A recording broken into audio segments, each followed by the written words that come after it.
because they can't understand, well, why wouldn't you? Why wouldn't you do that? What is this freedom thing that you want? It has Well, no value to me. I have a one-word answer for you. Poland. The fact that their neighbor was freed from the shackles of communism in 1991 or whatever, and the Polish economy has been a miracle. The standard living of the average Pole on the other side of the border from Ukraine has triple or quadrupled past Ukraine in the same period of time.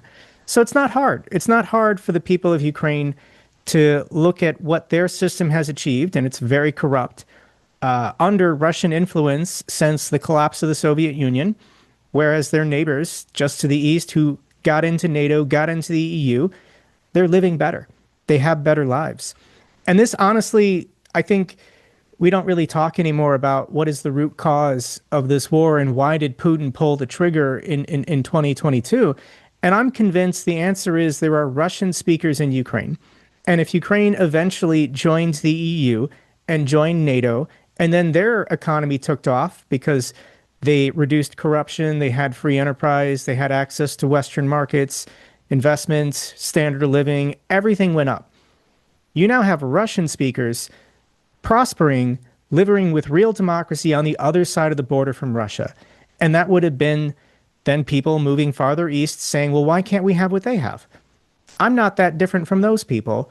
And they're in the EU, they're in NATO, their standard of living is triple what ours is. We should have a revolution here in Russia and end the corrupt system perpetuated by Putin. That is why Putin pulled the trigger. Putin is absolutely correct in that NATO and the West is a threat to him, not to the Russian people or the Russian state. Why would anyone ever attack a country with 6,000 nuclear weapons? But if Russian-speaking people in the Donbass region, as new citizens of the EU and NATO, were vastly outpacing in prosperity and growth and quality of life than people in Rostov-on-Don or in Belgorod, that would have triggered revolution in Russia within a decade. And Putin knew that, which is why he had to invade Ukraine, destroy these cities, cripple the country, and never let them succeed.